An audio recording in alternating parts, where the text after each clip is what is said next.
An example of a contemporary invented religion is Snapewives or Snapeism, a new religious movement that finds a connection to the literary works of J.K. Rowling and the Harry Potter phenomenon.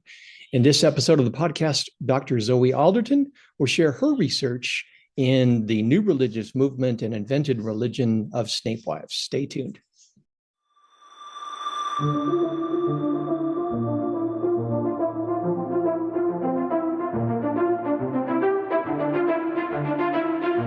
This is the Multi-Faith Matters podcast. I'm your host, John Moorhead.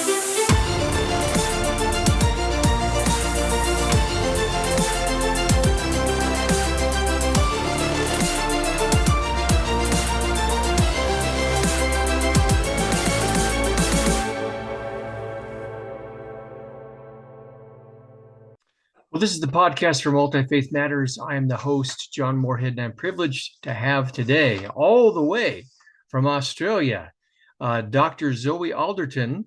And Zoe, welcome to the podcast. Thank you, John. Thanks for having me. Yeah, let me read just a little bit of your bio, and folks can look in the program notes and find out more and find a link to Dr. Alderton's work. She is a trans-disciplinary researcher specializing in academic communications and the promotion of scholarly excellence. She's with an organization that I think you put this together, right? Way of the Scholar? Yeah, that's right. That's my own academic consultancy business. Okay. And she also has been employed by a range of universities and has helped them in their development of exciting curricula and innovative course design, including University of Sydney, Western Sydney University, Australian Catholic University, and the University of New England. So it sounds like you keep busy. Yeah, try to. And at the moment, I'm a proud member of the School of Economics at University of Sydney. Oh, very good. Very good. Well, today we're going to be talking about something I've come across some of your work in Snapeism and Snapewives, and that's connected to the phenomenon of Harry Potter. And I must thank a colleague of mine, Stephen Bradford Long, whom I've interviewed on this program before on Satanism, and he sent me an email and said, you need to talk about this on your podcast. And I had never heard of it before, even though I've worked in the area of hyper-real spirituality, invented religions. I co-edited a volume with Carol Cusack on the sacred and fantastic fandom. And we have a chapter in there by a contributor that deals with the sacred in connection with Harry Potter, but nothing on Snapeism. So somehow this missed my radar. So my first question to you is, how did this come on your radar, and how did it capture your interest both personally and as a scholar? Well, it is very niche. It's certainly not a large religious group, so don't panic, you or any audience members, for not knowing it. I came about it perhaps in not an entirely formal academic way. So a lot of the originating points of Snapeism happened around about 2005 to 2007. And this was a time when I was spending quite a bit of time on LiveJournal as part of the Harry Potter fandom. And I remember back then studying religion as an undergraduate and thinking, oh, it would be nice to have the skills one day to actually be able to reflect on the Snapewives and a lot of the religious behavior that I'm observing here with them. And as things happened, I ended up getting a PhD in religion. And after doing that, it sort of occurred to me, well, maybe now is the time to go back, go through these archives and actually pick out some of these religious trends that I had seen several years prior. So a lot of it just came from being there at the time. And I think learning a lot more about the study of religion probably changed my personal response to the Snapewives. I think at the time I probably had some fairly pejorative opinions about them, but the more that I reflected on it in an academic way, the more I realized that perhaps I was being unfair to these people. Yeah, the work of yours that I came across was an article that you wrote in Religions from 2014, which is fascinating. And you treat this later in the essay, but I want to put it up front if we could. I run Sure. into constantly the objection about so-called real religions or legitimate religions and fake religions or what have you. And I've run into it in the context of the Satanic Temple, most recently with Scientology, where I made some comments. I'm not a Scientologist, and I certainly have areas where I disagree with them, but there was a misrepresentation in social media, and I just tried to correct the record, and immediately I was jumped on. Well, don't you know that's a fake religion started by a science fiction writer, or it's a cult, or this kind of a thing? Can you talk a little about how scholars, there's great disagreement over how religion is defined in general, but then there's a whole category of invented religion that scholars have coined. Yeah, absolutely. And I think Scientology definitely does bear the brunt of that. And just from my personal engagement with Scientologists, all the ones who I've met have been completely sincere, completely dedicated, and really seen it as something that was very transformative in their lives. So I suppose going back to that question of what is religion, I don't know. And I suppose we've all got our kind of tacit working definitions of religion, but I still haven't come across that kind of perfect definition that I think encapsulates all varieties of things that I want to call religious. And I think one of the big problems we have in defining religion is this reliance that we have on veracity claims, the idea that there needs to be some kind of core truth, and that if you want to be critical of a religion, the best thing to do is say, oh, well, the following elements must be made up, or, there's limited evidence that this prophet was a historical figure, or, this holy text was written 1,000 years after it was claimed to have been written by followers, or all sorts of things like that are used against religions to say that there's some kind of inherent logical flaw. So when we take a religion like Snapeism, which is based on the Harry Potter books, and we start asking questions about, well, can we consider this a valid faith? If your definition of religion hinges on the idea that there does need to be some sort of long-term historical truth, then you're not going to find that and you're going to dismiss it. But if you're looking at, does this have a profound effect on the believers? Do people really have a very sincere connection to this fictional character? Do they actually come to believe he's more than fictional? Then all of those things, the answer is yes. And it seems very unfair to me to completely dismiss that and to completely consider that not a valid religion, or people's responses to it somehow being invalid. I think that's an unfair way of approaching the field of study. Isn't there a sense that our subjectivities and our assumptions are at play in answering these kinds of questions? I mean, it just seems to me that there are certain religions that have more, it's assumed to have more cultural legitimacy. And I don't consider religions A, B, and C to be true religions because they're not similar and they don't conform to, for example, Abrahamic religions. Would that be correct? Exactly. Yeah. And even some sort of hint of someone trying to invent a religion or make it happen is seen as such a profoundly invalidating force, even though historically, the majority of religions, including Abrahamic religions, they do have historical figures at the forefront who've really done their best to convert en masse, promulgate the faith, have the holy texts, written down and canonized. There are numerous historical figures who have done that and who have made those choices. Yet I think a lot of these more recent faiths that we know are based on fictional work, they just don't have that same appreciation for being valid or true, or having historical legitimacy.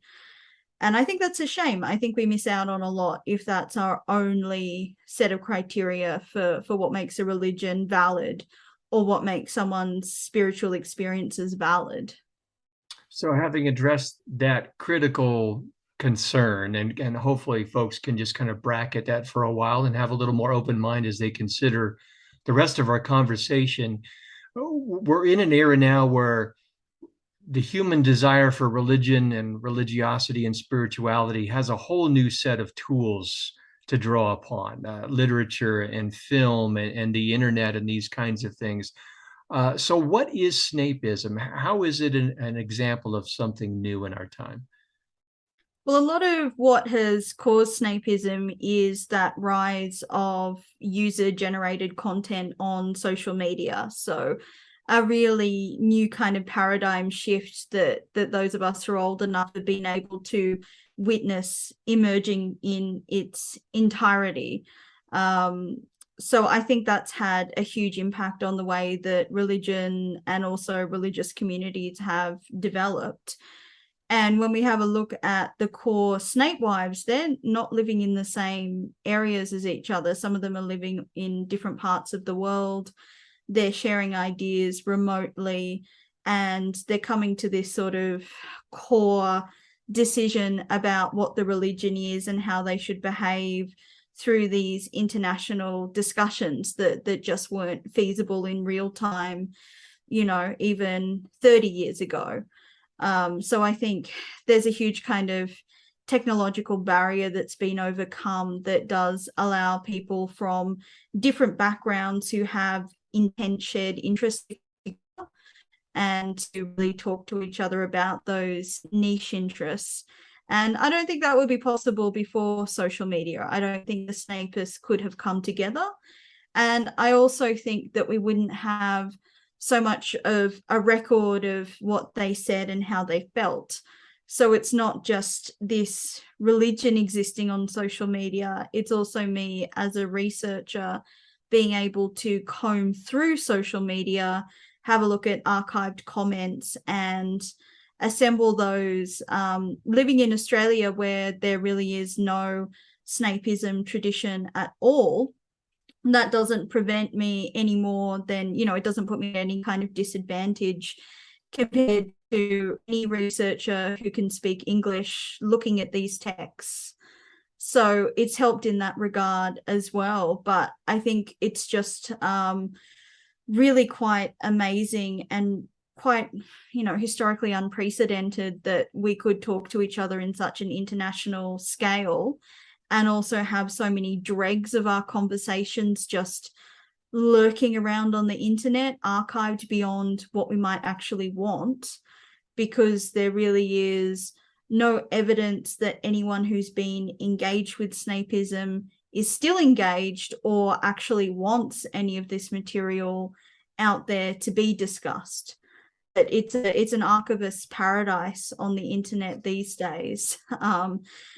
People leave behind such complex trails of data, and they leave them, there for the public to read and react to. So drama that was happening, 15 years ago is living on, and a lot of people reacting to what I've written are still kind of carrying on these fights, a generation later. People who were children while I was an adult are suddenly reading what I found, reacting to it, and having an opinion on Snapewives, and they just keep bringing it to the forefront. So I suppose another thing about this new technology is that religions can't be forgotten anymore. I'm sure there were a lot of religious ideas, philosophies, small communities that have just disappeared forever in the past, but on the internet, nothing ever disappears. Years ago, I contributed a chapter to an edited volume on hyperreal spiritualities, and I did a chapter on matrixism. And I remember one of the challenges was it's not like I could go and talk to a matrixist. It was simply a process of trying to track down things that had been posted on the internet, maybe trying to get some interaction with some of the adherents, and then trying to put all of the pieces together and this type of thing. I'm assuming you faced a similar kind of research challenge. What was the process that you used to pull all this together? Yeah, I definitely faced a similar challenge. So I had to rely pretty much entirely on archived works, because by the time, even though it wasn't that many years between Snapeism really being at its peak and me writing this article, even in that short amount of time, the main instigators of the faith had had a huge falling out. They disbanded, and they had done their best to, pretty much wipe everything they could off the face of the internet. So I had to use a lot of archived material. I love the Internet Archive Wayback Machine. That's done me a lot of favors. Just the scraps. I really only had scraps left to work with, and I tried reaching out to the Snapewives, of course, but they obviously, I don't even know if they're still alive. There's no trace of them left. I mean, they probably are. They would only be in their 50s, but there's just no trace of them. They don't want to be found, and they have never come out of hiding to talk about anything I've said or complain. I had to be careful. Some of the images I use in my research are partially their own intellectual property. I always thought, oh, one day they're going to come and make a copyright claim. But no, none of them have ever come out of the woodwork in any way. I think they don't want to be found. They don't want to remember this. They've just been so traumatized by reactions to them that even though I think I try to be as balanced as neutral as possible in how I discuss them, they definitely don't want to talk to me. So it's really just been a lot of other people who remember them from the time and who interacted with them. But in terms of core community members, they're not there. They don't want to be found. And I'm just working off the scraps that they left behind, which, yeah, I think would definitely have resonance with exploring something like matrixism, where it's really hit a peak and then, disappeared. Folks might assume that there's a strong connection between the literary works of J.K. Rowling and the Snape wives. What is that relationship? Is it kind of a point of departure? Is there a heavy dependence? Is there a rejection? What's that relationship like? There is a surprising degree of rejection there.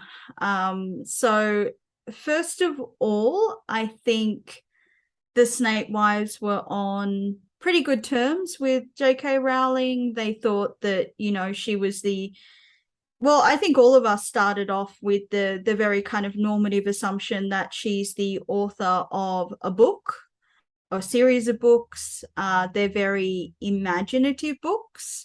They're very complex worlds. And I think when someone writes a complex world, it invites a bit of exploration. I think, going back to people like Tolkien and his world of Middle Earth, there's so much fan exploration that's happened.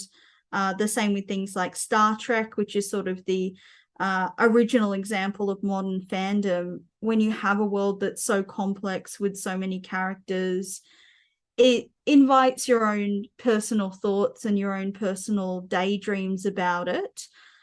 It invites a lot of fan fiction, so people writing their own stories that provide alternative narratives to the mainstream Harry Potter narrative, or fill in gaps that weren't discussed, exploring the past, the future, all that kind of creative stuff. But I think your typical reader is able to say, these are the published books. This is fan fiction surrounding the book. They are different. And I think your typical reader says, wow, this world is immersive and exciting, but it is a fictional world. So a big point of departure with the Snape wives is they doubt that it is merely fiction. So as they became really engaged with the Harry Potter books, particularly around the point where Half-Blood Prince, which is a very Snape-oriented book, appeared on the scene, there were just so many questions, particularly after the publication of the book, but before the series was finalized, about, is Snape a good guy? Is he a bad guy? A lot of unanswered questions, and they were really begging for the Harry Potter fandom to explore, to discuss, to debate with each other. But what we see with the Snapewives are people who take it just that one step further, and they say, well, what if the books themselves aren't correct? So most people waited till the publication of the final Harry Potter book, and it turns out Snape is a good guy, that he was trying to save and help Harry all along, that he was a double agent on the side of good, but he's killed off fairly unceremoniously as well. And that was a real massive point of departure for the Snapewives, who said, no, he deserved a lot more than this. So they agreed with the idea that, yes, he was overall a good moral character, but they felt that Rowling just must have made a mistake because her representation of him was so unfair. So they joined this growing movement of canon skepticism, as it was called, where people said, well, what if these canonical texts, i.e. the published Harry Potter novels, are wrong? What if J.K. Rowling was only channeling Snape and channeling the Harry Potter universe, and when she wrote that down, she got things wrong? So they started to say, Rowling is attacking Snape, she's wrong, she's pro-Harry and hates him. So this final book is actually a corruption of the truth. And, we're here to rehabilitate the legacy of Snape. And there's some really strange points in time where they start, there's fiction that's written where they travel with Snape to see his own buried body in the Harry Potter universe, and he sort of explains why that doesn't actually mean that he's dead on the astral plane. And there's a lot of weird issues with time, because the original Harry Potter book starts in 1998, and the last one isn't. They start falling out of sync with our chronological time. Each book represents 1 year, but took more than 1 year to be written and published. So there's some weird hang-ups there in terms of what calendar year Snape passed away. All sorts of weird things that the Snapewives and other canon skeptics spent a lot of time arguing around, writing around, trying to rehabilitate. So it's a very strange relationship with the books, and it's an incredibly skeptical relationship, and a very skeptical, critical relationship with J.K. Rowling herself. Do the Snapewives, did they articulate a theology, or is that discernible in what you're able to piece together? It's a theology that I think borrows very strongly from Christianity. Particularly because the members have been at various stages of their lives Christians, including one of the main members who does a lot of channeling. She was once a Pentecostal Christian, and at that point in time, she felt that she was able to channel the Holy Spirit through speaking in tongues and other sorts of activities like that. So she's always felt she has an ability to channel, and that idea of channeling is very much a Pentecostal Christian idea of channeling. Elements of it draw also from medieval Christianity as well, that kind of ecstatic sexual experience of the divine. But I think most of it is framed through the experience of the majority of Snapists being former American Christians and their experience of American Christianity. So they do have a theology of, Snape being their overall master, that he demands loyalty, that he demands their whole heart and soul, and that in reciprocation for that relationship, he will look after them, he will guide them, he will give them a lot of the kind of romance and passion and intensity that seems to be missing from their actual marriages to human men.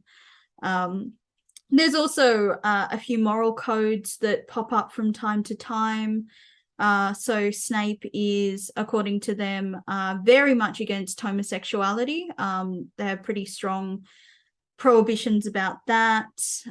He allows polyamory in very controlled situations, and also the idea that you're in trouble, you're lesser if you're not constantly thinking about him and worshipping him. So there is elements of theology, elements of sort of ideal practice that are discussed, but I think most of them you can see a really, really strong Christian foundation to them. Well, it's obviously sounds like he's some kind of sacred figure. Do they try and, with that Christian background and influence, is he viewed as angelic or saintly, or is it possible to categorize that conception? I don't think angelic or saintly is right, because he's sort of seen as a dark brooding force. So I feel as though saintly seems perhaps a little bit too nice. He's kind of this dark, powerful, negative force. But in terms of where someone like that might be positioned in a kind of divine hierarchy, yeah, I think he kind of sits at that kind of level of someone who is definitely more than human and can do more than human things. So he can get into their minds, he can inhabit their bodies or the bodies of their spouses. He can change things in their environment. So he can definitely do things that are beyond what a regular human would be able to do. And he communicates through psychic channeling rather than through any other sorts of means. So yeah, there's something there that has resonance, perhaps with a sort of angelic figure, but the energy of him is something that's very dark and very negative, which is celebrated. That's definitely seen as a positive. It's really important that he is this sort of aggressive, brooding force. Even though he's essentially a good guy, he's still a very hyper masculine, very terse, very demanding person. Now, you mentioned one individual who drew upon a Pentecostal background and was using channeling. Is channeling a feature for many of the Snape wives, or is it just predominantly with certain members with that particular Pentecostal background? It seems like not everyone was actually able to channel, and they needed other people's help with that, which I suppose is a pretty typical experience in any religious group, where not everyone is able to have that kind of direct bodily relationship with the divine. Not everyone seems to be wired that way in any tradition, and there usually are special categories of people who are more able to have that direct engagement with the sacred. So there was definitely kind of a natural hierarchy that formed with people like Rose and Tonya, which are their names, who were a lot better at channeling than others, and that definitely put them in a very special kind of priestly position. So I would say channeling was very broadly accepted as how Snape communicated, and anyone could be a vessel for his channeling. But in terms of the actual practical lived experience of the religion, not everyone had that ability to channel. You mentioned that polyamory was approved in certain contexts. They're calling themselves the Snape wives. So Yep. did you have did can you talk about that marital process? How was that viewed? Did it ever lead to any conflict between women who were sharing this particular spouse? They were kind of encouraged to see each other as sister wives. Okay. So I think it led to a bonding. And I suspect, again, coming from the Americans, I suspect Church of Latter-day Saints is probably there in their mind, particularly FLDS, which was on the news at the time. A lot of news was breaking at that point with Warren Jeffs and his compounds, and I just wonder if some of that kind of idea of polyamory snuck in. But basically, the dynamic at play is that they are all married to Snape because they've made that active commitment. They have all had wedding ceremonies with Snape, which has a large channeling component. So he is one individual monolithic figure, and they are all his wives if they choose to make that commitment. So that kind of polyamory is allowed, that kind of polygamy of one man with multiple wives who he has spiritual relationships with. And just on a practical level, a lot of these people were older women at the time. There were women in their 30s and 40s. So a lot of them were already married to human men. They already had children. They had, a pretty typical kind of domestic life. So in order to be married to Snape, there still had to be some sort of acceptance of they are legally and socially married to someone else who is not a miraculous figure. So the other kind of polyamory that was allowed was that they could keep one earthly husband, and that Snape would often inhabit the body of that earthly husband, to have sex with them, to have romantic moments with them. But that's as far as it went. So, there were pretty strong rules about it, and none of the sister wives were in any kind of sexual relationship with each other, because homosexuality was so strongly frowned upon. So they really went to a lot of trouble to clarify that none of the women had any kind of relationship with each other, even though they would channel Snape in really erotic scenarios for each other. It was made very clear that that was not a sexual encounter between two women. That was a sexual encounter between one woman and Snape with another woman as medium. So there really is a lot of effort put into establishing those boundaries. In years past, it used to be that academics could not carve out a respectable career in the area of the study of new religious movements. It was something I don't know if I marginalized. have a respectable career. I think you do. I happen to think that new religious movements are more important now for scholars to interact with and understand than they were back during the cult wars, so-called cult wars, and so on. What lessons do you think the study of groups like the Snapewives has for those of us who are trying to understand contemporary religion and spirituality? I think it's a good lesson to be neutral, to be calm commentators, and to not go out saying what people should or shouldn't believe. I think that is not our role as scholars.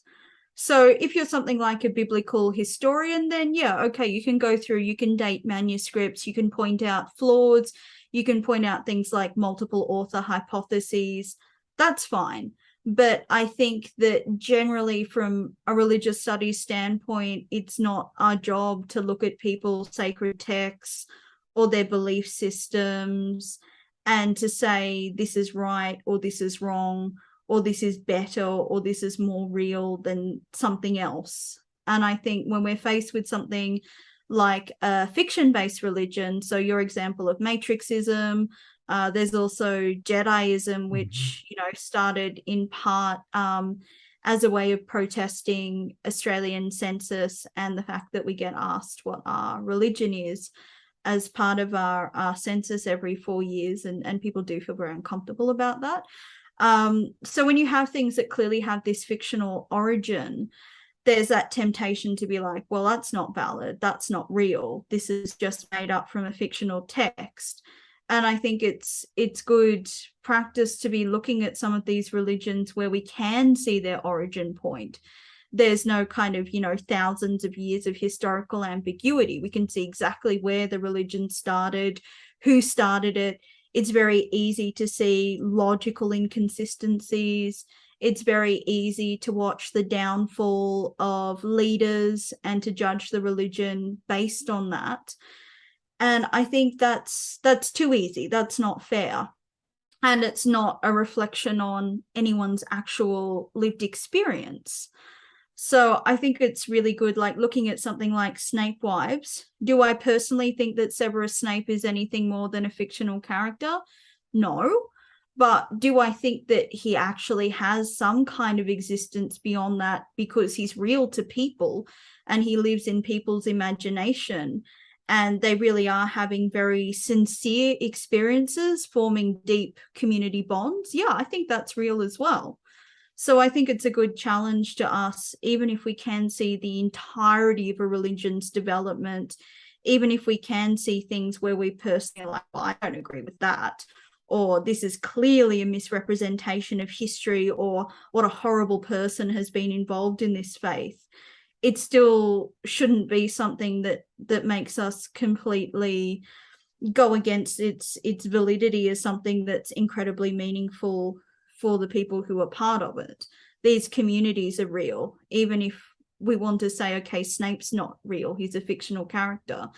Well, he's real because he exists in this collective imagination of people, and that still has a lot of validity. And that's what I love about the study of new religious movements.